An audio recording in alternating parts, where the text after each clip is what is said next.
जय जय सिया राम, जय जय सिया राम। ओम श्री गणेशाय नमः। ओम नमः शिवाय। जय जय श्री राधे, जय जय श्री राधे।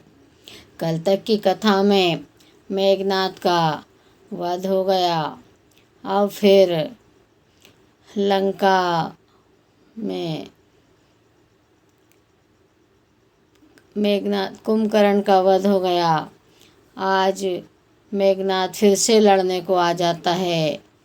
कल कुंभकर्ण का वध हुआ, आज मेघनाथ फिर से लड़ने को आता है और श्री लक्ष्मण जी से लड़ाई जोर से घमासान युद्ध करता है।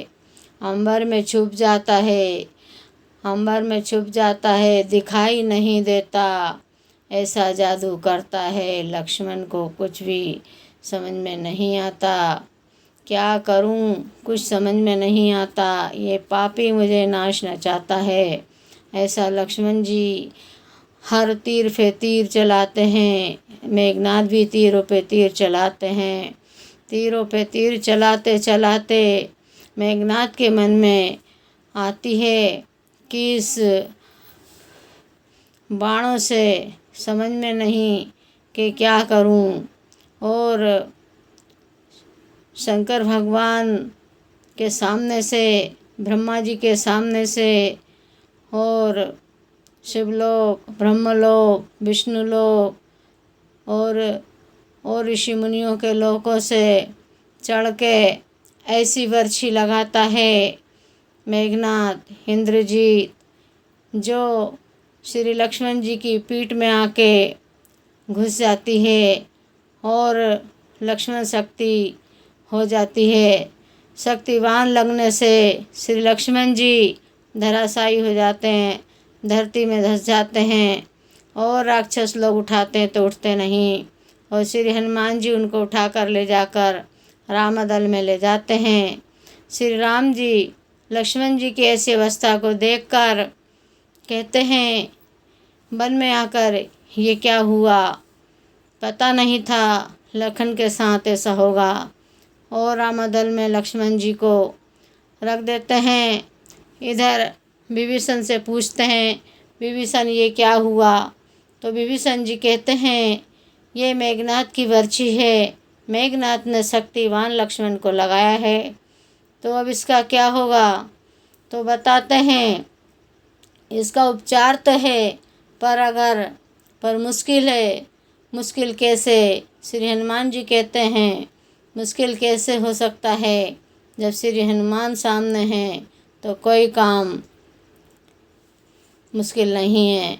और विभीषण जी कहते हैं कि ला सको तो लंका से वेद सुषेण नाम का जानकारी वाला वेद लेकर आना पड़ेगा, पर वो शत्रु पक्ष का है, आए या ना आए ये बड़ी मुश्किल की बात है। तो श्री हनुमान जी लंका पहुंच जाते हैं और तुरंत ही सुषेण वेद को घर सहित उठाकर ले आते हैं। रामदल में जब वेद सुषेण आते हैं तो उपचार के लिए तैयार नहीं होते और कहते हैं, मैं शत्रु पक्ष का उपचार नहीं करूँगा। तो विभीषण जी कहते हैं, वेद को शत्रु और मित्र का बोध नहीं होना चाहिए। वेद को तो सब उपचार एक बराबर होना चाहिए, सभी का उपचार एक बराबर होना चाहिए। और विभीषण लाख समझाने पर भी सुषेण वेद नहीं मानते हैं। फिर हर तरीके से समझाते हैं तो उनकी समझ में आ जाती है और कहते हैं, इनका इलाज इतना जल्दी नहीं होगा। सूर्य उदय से पहले जो भी द्रोणागिरि जा सकता है और वहाँ से बूटी ला सकता है तो लक्ष्मण जी की जान बच सकती है, वरना नहीं। तो श्री हनुमान जी कहते हैं, हनुमान के होते कोई काम मुश्किल नहीं, अभी जाऊंगा और बूटी लेकर आऊँगा। तो वेद सुषेण कहते हैं, सूर्योदय से पहले आनी चाहिए। तो श्री हनुमान जी बूटी के लिए चल देते हैं और द्रोणागिरि पर्वत पर बूटी के लिए सुषेण वेद की बात सुनकर जाते हैं। मगर रास्ते में बहुत सी अड़चनें आ जाती है। इधर कालनेमी श्री राम का जाप लगा के बैठा हुआ है और कहता है मैं बहुत भजनानंदी हूँ और तुम श्री राम जी की माला ले लो और तुम भी यहीं भजन करो। तो श्री राम जी, लक्ष्मण जी और श्री राम जी लक्ष्मण जी का भजन करता है और हनुमान जी को बिलमाता है। तो हनुमान जी नहीं बिलमते हैं और कहते हैं मुझसे दीक्षा ले लो। तो श्री हनुमान जी कहते हैं कि मैं अभी स्नान करके आता हूँ, फिर आपसे दीक्षा लूँगा। तो स्नान करने जाते हैं, वहाँ श्रापित मगरी उनका पैर पकड़ लेती है और पैर पकड़ने के बाद मगरी अपने असली रूप में आ जाती है। मगरी को मार देते हैं, श्री हनुमान जी मगरी को मार देते हैं। तो मगली अपने असली रूप में आकर कहती है कि यह श्री राम का भजनानंदी नहीं, ये तो रावण का भेजा हुआ कालनेमी है। तो श्री हनुमान जी कालनेमी के पास आते हैं और कहते हैं दीक्षा तुम क्या दोगे, मैं तुम्हें दीक्षा दूंगा। और कालनेमी को मार गिराते हैं और आगे बढ़ जाते हैं। इधर द्रोणागिर तक श्री हनुमान जी जाते हैं। तो पर्वत पर पहुँचते पहुँचते उनको 4 बज जाते हैं। इधर सूर्य उदय भी होने वाला है। उधर से बूटी उनके समझ में नहीं आती तो पूरा पहाड़ उठा के ले आते हैं। और इधर श्री राम जी अपने भाई को लेकर बहुत दुखी हैं तो विलाप करते हैं। तो कहते हैं विलाप करने में, भाई को विलख विलख कर रोते हैं रघुराई, भाई को विलख विलख कर रोते हैं रघुराई। क्या मुँह लेकर जाऊँ, क्या माँ को बतलाऊँ, क्या मुँह लेकर जाऊँ, क्या माँ को बतलाऊँ। मैंने खो दिया भाई, कहते हैं रघुराई, भाई को बिलख बिलख कर रोते हैं रघुराई। क्या सोचा था वन में सीता प्यारी का हरण होगा, क्या सोचा था वन में सीता प्यारी का हरण होगा। जो दवा नहीं जैसी भाई को ऐसा जख्म होगा, जो दवा नहीं ऐसी भाई को ऐसा जख्म होगा। करुणा भरी सुन के उठ जाओ मेरे भाई, करुणा भरी सुन के उठ जाओ मेरे भाई, भाई को बिलख बिलख कर रोते हैं रघुराई, भाई को बिलख बिलख कर रोते हैं रघुराई। उधर श्री हनुमान जी अयोध्या पर से निकलते हैं तो नंदी ग्राम में भरतलाल जी रहते हैं और आगे ऊपर देखते हैं, आसमान को देखते हैं तो श्री हनुमान जी अपना पहाड़ लेकर जा रहे हैं। तो सोचते हैं न जाने कौन ये कैसा जा रहा है, तो एक बाण मार देते हैं। जब बाण मारते हैं तो श्री हनुमान जी गिर जाते हैं। जब गिर जाते हैं और पूछते हैं जय जय सिया राम, जय जय सिया राम, जय जय सिया राम का नारा लगाते हैं। श्री हनुमान जी जय जय सिया राम का नारा लगाते हैं तो भरतलाल जी की आंखों में आंसू आ जाते हैं और कहते हैं हाय भगवान, मैंने ये क्या कर दिया, मैंने राम भक्त को बाण मार दिया। उसी क्षण में श्री हनुमान जी एक पैर से थोड़े लंगड़े हो जाते हैं। उसी वक्त से उनका एक नाम लंगड़ा भी रखा गया और उनसे लंगड़े भी कहते हैं, लंगड़े देव भी कहते हैं।